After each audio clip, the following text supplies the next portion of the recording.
কড়াই বসিয়ে দিলাম। মাছে নুন হলুদ মাখিয়ে নেব।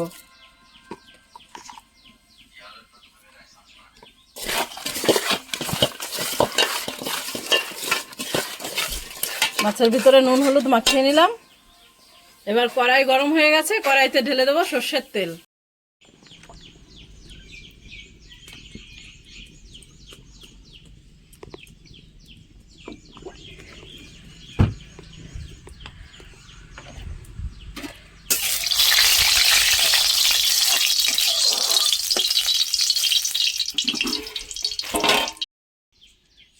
তেলে দিয়ে দেবো সামান্য একটু নুন। তেল গরম হয়ে গেছে, এবার আমি দিয়ে দেবো মাছের পিসগুলো। একে একে সবগুলো মাছের পিস আমি দিয়ে দেবো।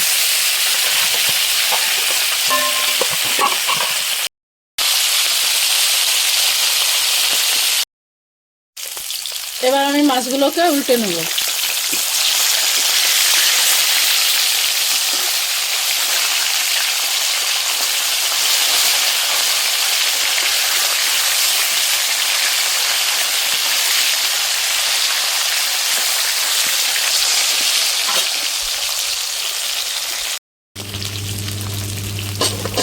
মাছগুলো বেশ ভালো করে ভাজা হয়ে গেছে, এবার আমি মাছগুলো তুলে নেব। একে একে সবগুলো মাছ তুলে নিলাম।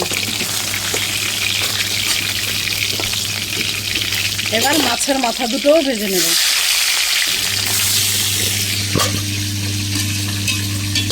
বেশ সুন্দর করে মাছগুলো ভেজে নিলাম। মাছের মাথা ভাজা হয়ে গেছে, এখন তুলে নেব। এবার আমি ভেজে নেব বেগুনগুলো। বেগুনে নুন হলুদ মাখিয়ে নেব।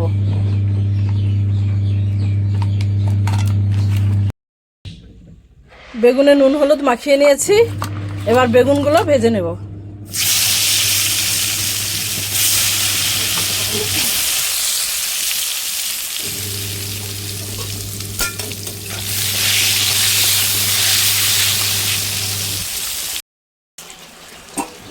বেগুনগুলো বেশ ভালো করে ভেজে নিয়েছি, এখন আমি বেগুনগুলো তুলে নেব।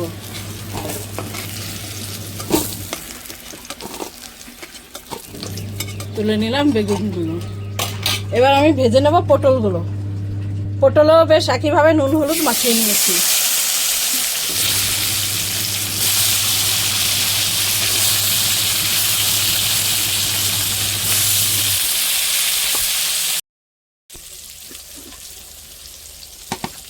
পটলগুলো বেশ ভাজা ভাজা হয়ে গেছে, এবার আমি পটলগুলোও তুলে নেব।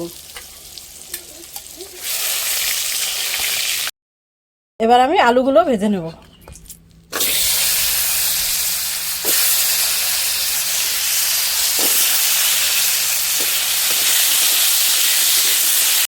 আলুগুলো বেশ সুন্দর করে ভাজা হয়ে গেছে, এবার আমি আলুগুলো তুলে নেব।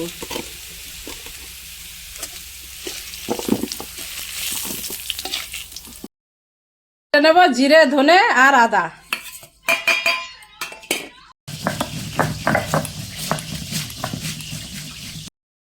মশলা বাটা হয়ে গেছে, এবার আমি মশলাগুলো তুলে নেব।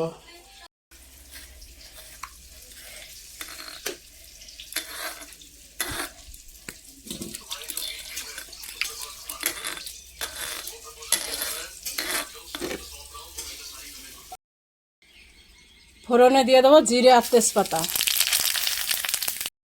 এবার আমি দিয়ে দেবো বাটা মশলা, জিরে ধনে আর আদা।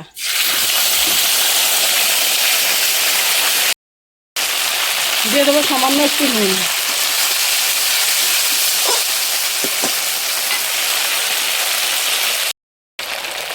এবার আমি দিয়ে দেবো টমেটো।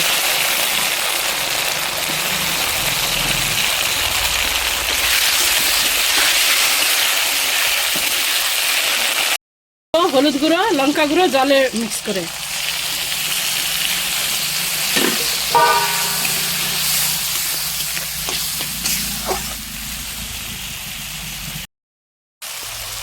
পনেরো থেকে 20 মিনিটের মতো মশলাগুলো আমি বেশ ভালো করে কষিয়ে নিলাম। মশলার থেকে এই যে তেলও ছেড়ে দিয়েছে।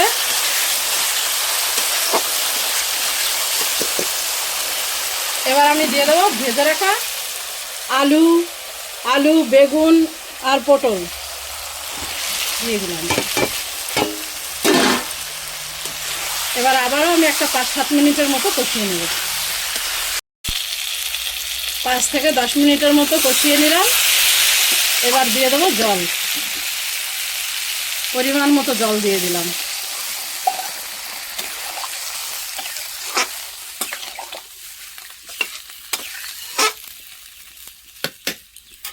এবার আমি 5 মিনিটের জন্য ঢাকা দিয়ে রাখবো।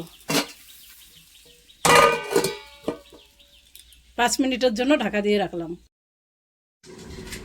5 মিনিট হয়ে গেছে, এবার আমি ঢাকনাটা খুলে নেব।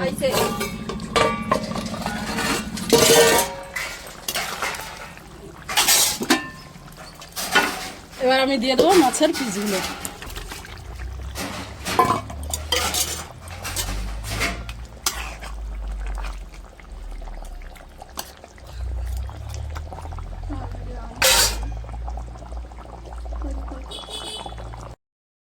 এবার আমি দিয়ে দেবো বাড়িতে বানানো ভাজা জিরে ধনের গুঁড়ো।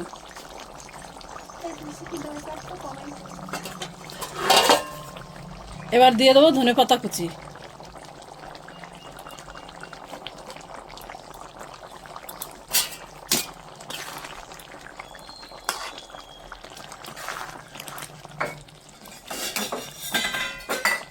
এইভাবে রান্না করে খেয়ে দেখবে, খুব ভালো লাগবে খেতে। আর আমার রেসিপি যদি ভালো লাগে তাহলে একটা লাইক, কমেন্ট, শেয়ার করে দিও। আর আমার চ্যানেলটাকে ফলো করে দিও। আর আমার রান্না কেমন লাগলো বলো।